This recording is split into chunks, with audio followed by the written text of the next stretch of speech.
جو بائیلیٹرل میری میٹنگز ہوئی، میں نے پرائم منسٹر صاحب کی میٹنگ آپ کو شروع میں گنوا دی ہیں، اس میں کینیڈا کی جو وزیر خارجہ ہیں ان کے ساتھ میٹنگ ہوئی، ہنگری کے وزیر خارجہ سے میٹنگ ہوئی، سیکرٹری جنرل جو گلف جو جی سی سی ہے، گلف کنٹریز کا جو ایک فورم ہے، ان کا ایک سیکرٹری جنرل ہے، ان کے ساتھ میٹنگ ہوئی، لتھونیا کے فارن منسٹر صاحب سے میٹنگ ہوئی، سلووینیا کا deputy prime minister foreign minister جو محترمہ ہے ان کے ساتھ میٹنگ ہوئی، یو کے کی جو فارن منسٹر ابھی آئی ہے، وہ فارن سیکرٹری وہ کہتے ہیں لیکن آبویسلی وہ فارن منسٹر ہیں، ان کا ٹائٹل ہی یہ ہے، جو ڈیوڈ لیمی کی جگہ پہ آئی ہیں، کیونکہ ڈیوڈ لیمی صاحب اب ڈپٹی پرائم منسٹر بن گئے ہیں، تو ان کے ساتھ میٹنگ ہوئی۔ اسی طرح بیلجیم کے جو فارن منسٹر تھے، آپ کو پتا ہے جی ایس پی پلس بیلجیم بہت ریلیونٹ ہے، ان کے ساتھ بڑی اچھی تفصیل سے میٹنگ ہوئی۔ بحرین کے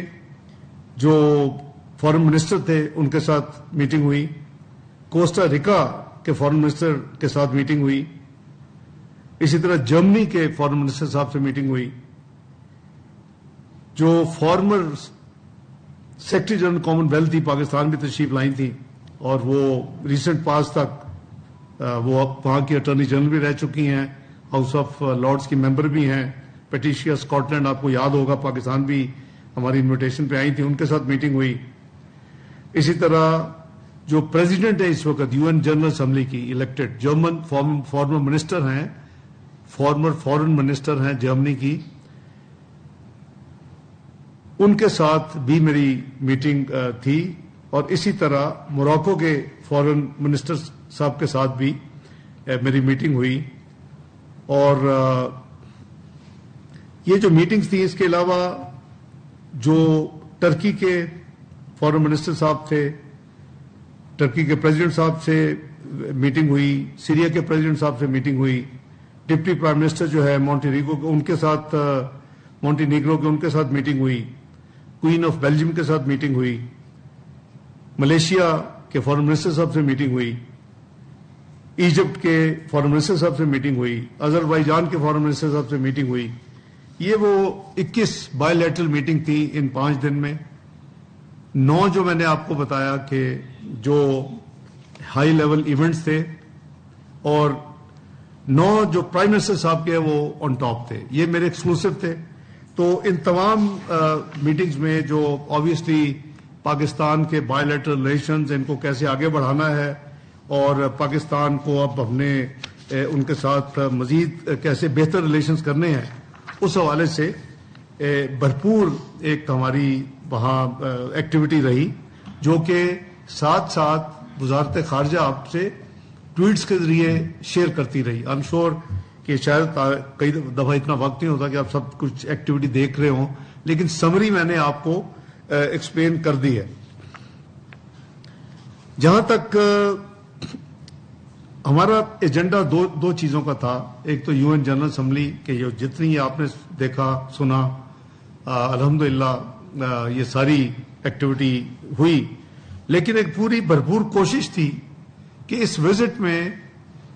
کچھ جو ممالک لائک مائنڈڈ ہیں ان کے ساتھ مل کر اگر ہو سکے تو جو ہر دن کئی معصوم جانوں کا خون بہہ رہا ہے غزہ میں، اور جہاں ہیومینیٹیرین ایڈ جو ہے اور میڈیسنز ہیں وہ پہنچ نہیں پا رہی، کچھ اس کے لیے کوشش کی جائے امت مسلم امہ کے ایک ممبر کی حیثیت سے۔ پرائم منسٹر بہت کلیئر تھے، ہماری جانے سے پہلے بھی کنسلٹیشن تھی، تو جیسے میں نے کہا کہ 8 ممالک پاکستان سمیت تیار ہوئے کہ اس ایشو کو ہم نے بڑا پرو ایکٹیولی اپنی جو 4-5 دن کی وزٹ ہے امریکہ کی، اس پہ ہم نے اس کو ٹیک اپ کرنا ہے، اور ٹیک اپ کس سے کرنا ہے؟ یو ایس کے پریزیڈنٹ ٹرمپ کے ساتھ، اور ان کو بتایا کہ ہمارا ایجنڈا کیا ہے۔ کوئی اور ایجنڈا نہیں تھا اس میٹنگ میں۔ جو عرب اسلامک لیڈرشپ میٹنگ ہوئی side line of U N GA80 اونگا کے سائیڈ لائن پہ پریزیڈنٹ ٹرمپ صاحب کے ساتھ، ان کی ٹیم کے ساتھ، وہ 1+1 تھی۔ وہ یا صدر مثلا ترکی کے صدر تھے، جہاں صدارتی نظام ہے، صدر صاحب اور ان کے فارن منسٹر، جہاں پارلیمانی نظام ہے وہ پرائم منسٹر اور ان کے فارن منسٹر یعنی میاں شہباز شریف صاحب اور آئی اسسٹڈ ہم اینڈ اکمپنیڈ ہم. اس میٹنگ کے لیے ہم نے جب یہ میٹنگ طے ہو گئی تو اس میٹنگ کے لیے ہم نے ایک پریپریٹری میٹنگ کی اور اس میں ہم نے اپنا لائحہ عمل بنایا کہ ہماری کیا کوشش ہونی چاہیے کہ جو 64,000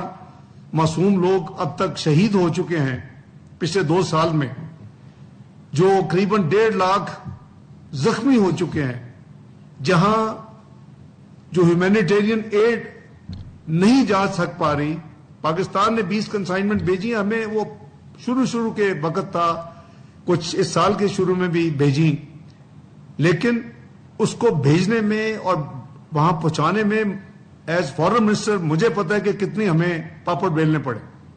کیا ہمیں پہلے ایجپٹ کے بھیج رہے تھے, وہاں بہت مشکلات آئیں, پھر جارڈن سے بات کی کہ جی وہ زیادہ بہتر یہ کام کر سکتے ہیں, ان کے ذریعے بھیجنی شروع کی.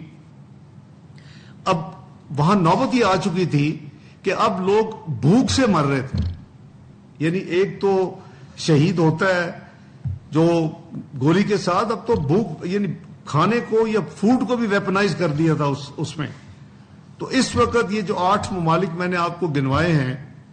5 عرب ممالک اور 3 اسلامک ممالک, سارے OIC کے ممبرز ہیں. ویسے یہ لیڈرشپ لیول کی یہ میٹنگ جو تھی, اس کا ایک ہی ایجنڈا تھا کہ کسی طریقے سے فوری سیز فائر کے لیے کوشش کی جائے تاکہ یہ جو خون بہ رہا ہے ہر روز معصوموں کا بند ہو جائے. ہیومینیٹیرین ایڈ جو ہے اس کا جانے کا انتظام کیا جائے بغیر کسی رکاوٹ کے. جو وہاں سے نکالے جا رہے ہیں زبردستی غازہ سے, اس کو روکا جائے. فورسڈ ڈسپلیسمنٹ جسے کہتے ہیں,